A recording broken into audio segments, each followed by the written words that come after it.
Welcome to Saint of the Day for January 3rd, the feast of Pope Saint Anterus.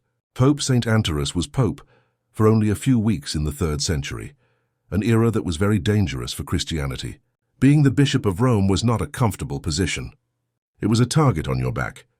Early records describe him as being of Greek origin, which is a reminder that the early church was already universal, bringing together people from different cultures under one Lord, one faith and one baptism.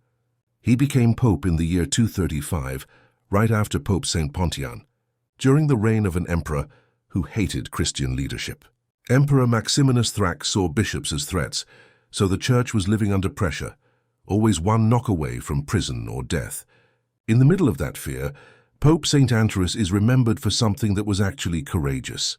Ancient tradition connects him to the preservation of the Acts of the Martyrs, the written records of Christians who endured interrogation, torture, and death, rather than deny Jesus Christ.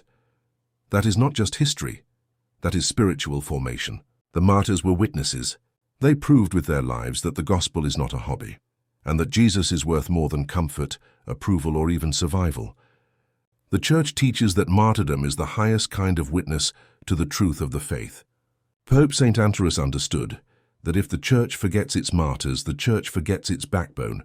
He worked hard to guard their testimony so it could strengthen believers who came after them. His papacy ended quickly because persecution was real. He was arrested and he died as a martyr. He was buried in the catacombs of St. Calixtus, among other popes and witnesses of the early Church, like a final statement that the shepherd was willing to stand with the flock all the way to the end. So how can this saint be lived out today?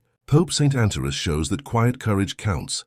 Protect what is sacred, especially the truth of Jesus, especially when it is unpopular. Learn the stories of the saints and martyrs and pass them on to the people around you, because what gets remembered shapes what gets lived. Go to the HolyManna.blog to get the full story and learn more. Pope St. Anterus, pray for us. If you enjoyed the reflection for the Saint of the Day, please help us spread the message by reposting or sharing. Thank you and have a blessed day.